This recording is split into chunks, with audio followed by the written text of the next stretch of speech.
Welcome back to the CRS podcast. I'm your host, Romy, and today we're diving into fraud prevention and introducing a powerful new tool, CRS Fraud Finder. Joining me is our Chief Revenue Officer, Jason Domazet. Jason brings over 20 years of experience in credit and fraud strategy, having worked with major banks, fintechs, and platforms across the United States. So, welcome, Jason. Hi, Romy. So let's dive in. I have a first question. Jason, for someone hearing this for the first time, what is CRS Fraud Finder? Well, I'm very excited to speak about this product today. CRS Fraud Finder is a fantastic solution that allows lenders and a variety of other customers that are using our credit reports and other data streams to validate the identity of the individuals that they're pulling this data on. And what makes Okay. CRS Fraud Finder stand out from other fraud tools in the market? CRS Fraud Finder is an email-based product that actually fits into a variety of different processes and flows for our customers. What makes it stand out is it's really a very affordable use case for many of our customers that are price sensitive. It provides a wealth of data, and it also prevents the impact of fraud on a business, which we all know can be substantial. Curious, what kind of feedback or gaps led to development of Fraud Finder? If you can actually give us some examples. Sure. Well, much like any other product in the market space, there's different levels of tiers of service and product that all have different price points. One of the key indicators that we've had in speaking with our customers is that they were looking for a high caliber product, but at a very low price point in order to be able to understand that the financial impact of using a product like this is beneficial to them. So that being said, the feedback that we had was is we really need a low cost option so we can safeguard what we're doing as an organization. And the gaps were finding that low cost option that provided a wealth of information. And I think we've hit the target with this product. This is probably like a little follow-on question, but why was now the right time to invest in a tool like this? Well, fraud, as we know, has been growing significantly in all industries across all verticals. We've had access for quite some time to some really fantastic, very deep fraud detection tools, but those aren't a great fit for all of our customers. So, as we started serving different customers in different verticals that are looking for different options, we decided that it was time to expand our product offering to incorporate more products that would be a better fit for these clients. So the presence of fraud in the marketplace and the growth of that fraud is really what signaled that we need to do something.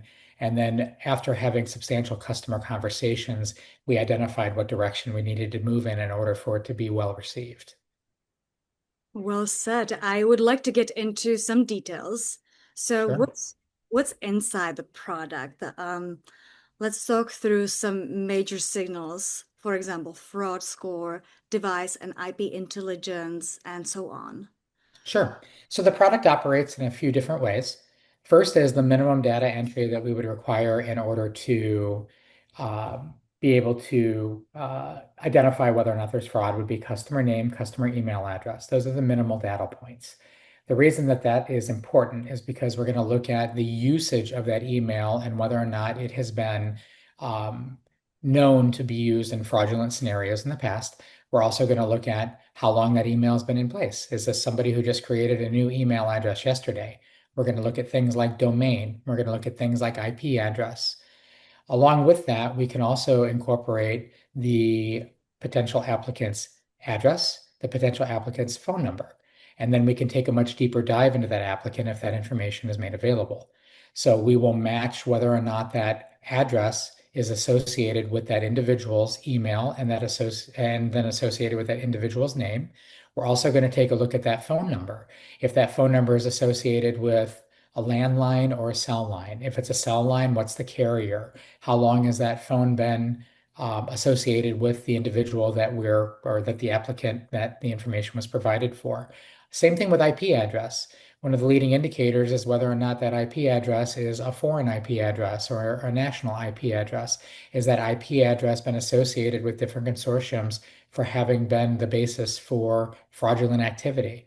So all of these things are combined using a proprietary algorithm that then creates a fraud score. And that fraud score is communicated to our customers so they can determine what threshold of risk is acceptable to them as an organization and either let that customer move through the funnel or stop that customer and potentially reroute them for additional verification. And Jason, if you can talk us through the sections. Sure. Yeah. So this is the PDF that our system will generate, but we also provide this information back entirely in machine readable format. So it can be consumed by our customers' platforms. So automated decisions can be made as well. But for the sake of today, the PDF is presented here where you can see the risk metrics score at the top.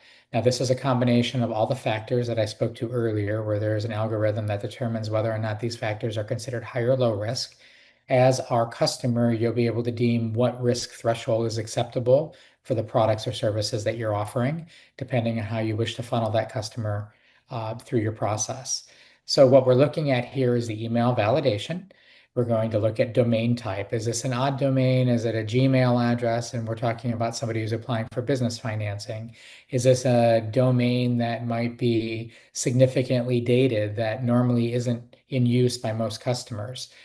Is this a domain for an individual that might have a private domain that maybe they're participating or creating a number of synthetic IDs? So this email validation is very important. Next thing we can see the email activity. Activity also is a leading indicator. How long has this email address been associated with this customer? The velocity. How often is this email address used? Are they using it very infrequently? Are they using it substantially? Are they using it 100 times a day? Are they using it 5 times a day? Are they using it once a week? Those are all indicators that factor into the algorithm based on prior results, so we can determine whether or not there is a potential that this might be either a hijacked email or not associated with the customer. And then, of course, we've got domain activities. This relates directly to the IP address. So when we're looking at whether or not that customer has come through and that activity from that IP address information listed below is known to be associated with former fraud or is known to be a risky domain or a risky IP address. So the optional metrics all combine with the default metrics at the top to create a multi-layer approach to assessing the total risk. Now, we don't require postal address validation, nor do we require IP or phone number validation, but including this information in the request body or the request is going to give you a more holistic picture of the actual potential for fraud that this is presenting to you before you let this customer through your funnel.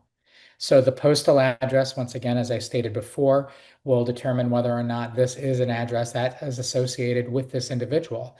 Is this somebody who says that this is their address for other applications they're making, or has a known address through the postal service for that name? Of course, IP address, as I prior described.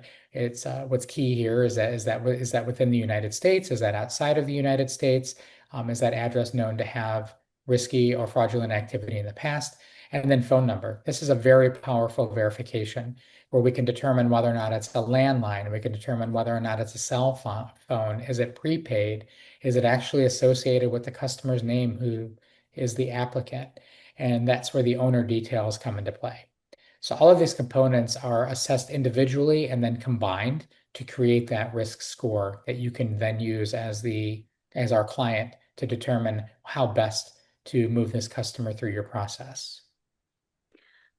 As a curious potential customer, if I would like to get a fraud finder, all those metrics are immediately available for me, or the optional metrics are something like an add-on for me?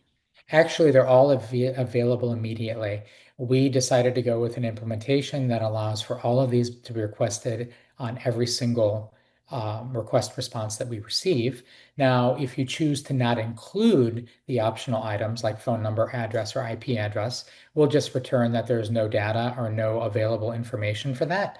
But the default metrics will include or are necessary to include the email, the consumer's information, at the very minimum. Who is this for? So, what types of businesses benefit most from this? Sure. Well, that's a very broad question.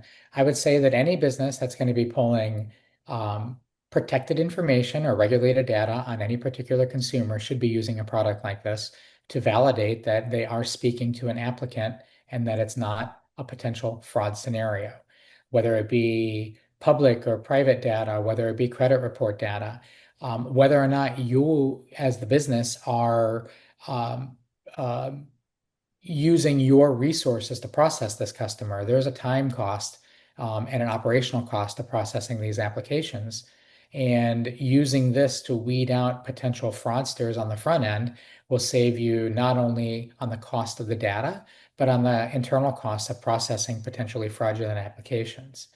So it could be banks, it could be credit unions, it could be any e-commerce website, it could be tenant screening, it could be any instance where you may not have a customer sitting directly in front of you with a valid photo ID, where it's important for you to understand and validate their identity before you pull any information on them or expend any internal resources.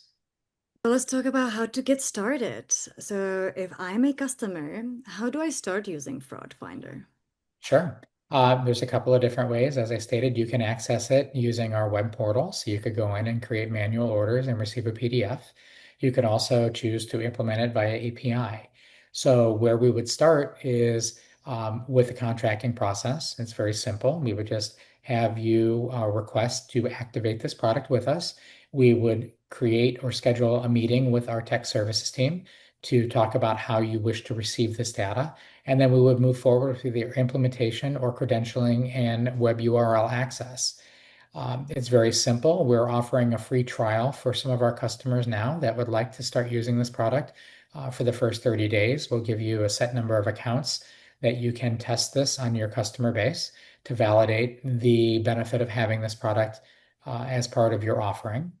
And the training and setup information that we provide as an organization will help you be set up inside your organization for success with using this product, understanding how to read the fraud scores, understanding how to utilize the data that you're being returned. So it suits your purpose and helps you avoid those scenarios that you're trying to avoid that are layers of additional risk that are unnecessary. Jason, thanks again for walking us through the CRS Fraud Finder. As you said, CRS will offer a free trial for this product for 30 days for customers that are interested. And click the button and schedule a consultation with one of our experts today. Jason, thank you again. Thank you, Romy. It was a pleasure to speak with you, and I'm very excited about this product.